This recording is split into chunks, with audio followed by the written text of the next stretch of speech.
Evening, YouTube. Oh, it's been a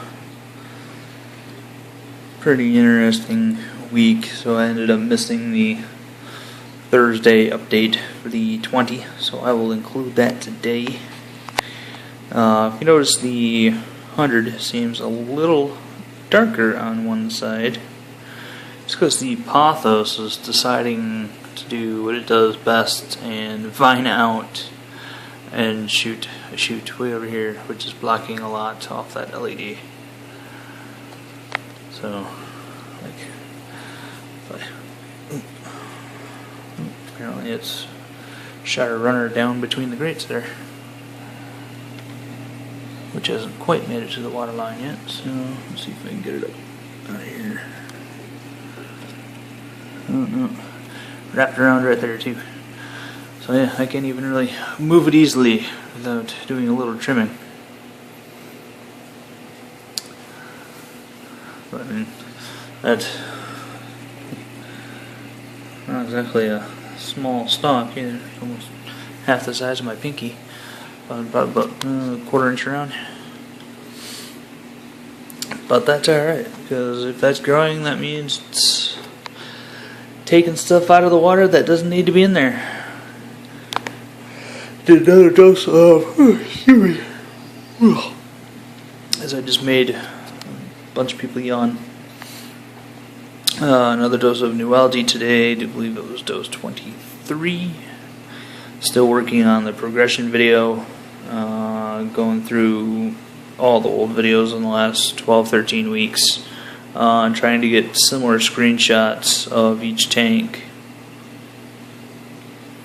to compile into a transitional timeline comparison. So that's taking forever. I think it will work just getting the screenshots all together the last 3 hours. Hoping I can get it done by tomorrow night, if not sometime middle of the week, as work will kill a lot of my free time to do that. The Angels, you can see, are doing very well in this tank. The tail on this one got nipped a little bit, but it's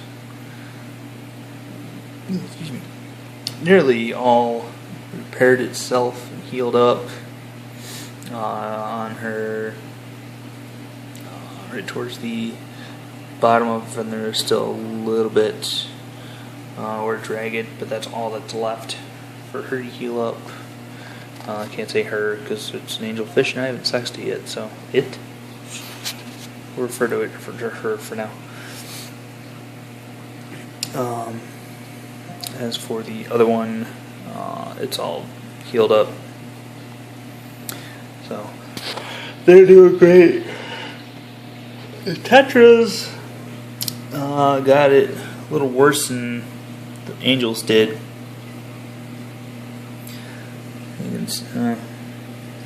When they're not moving as quickly, you can see their tails are a little more beat up. But they also are coming back and healing up well. So that's not a problem. But as to shoot over to the 20 long,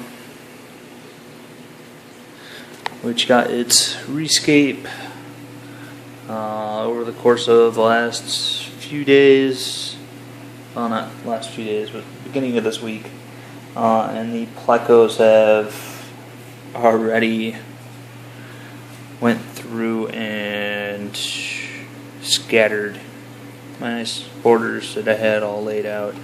It was a small island of eco-complete that stopped about here with a sand outline all the way around it, and as you can see, the clown pleco is to blame for most of this, because he likes to dig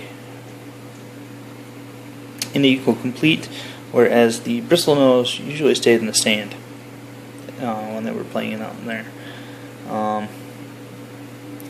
So the clown pleco would go and decide to try to get up inside these plants a little tighter and throw Eco-Complete out into there, or from here out this way. Thankfully he hasn't gotten into that corner too much. But I just took all the crypts, moved them to the center, getting a little bit of the crypt melt, as you can see the little fuzzy leaf there. Since even moving a plant within the same tank can shock it a little bit, so it's getting a little bit of crypt melt there, but not too bad. I don't know if I'm going to be able to see it, but the endlers did spawn again, and the lack of angels and tetras to eat them, I have noticed. Oh,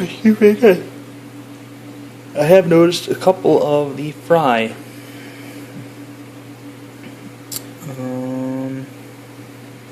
Somewhere.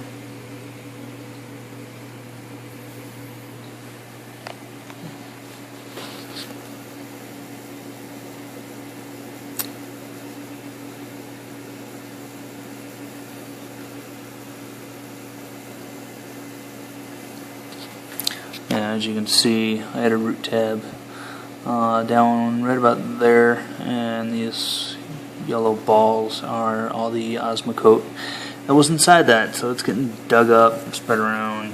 Probably going to get a freaking algae bloom from those nutrients being in the water column instead of down into the substrate, which is where they were supposed to be. And like, for example, you can see green there because there's an algae tab, but here it's too close to the glass.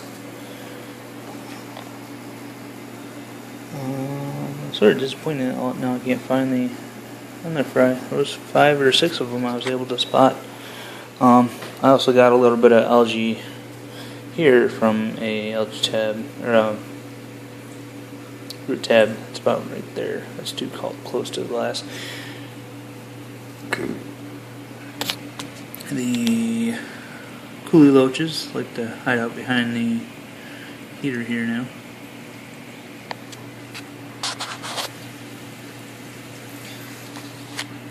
Oh, there's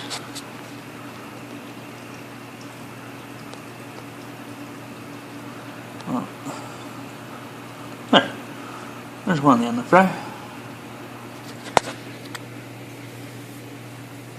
Just took the spray bar completely off of the canister, just to clean it up aesthetically, and it provides more of a circular flow around the tank this way.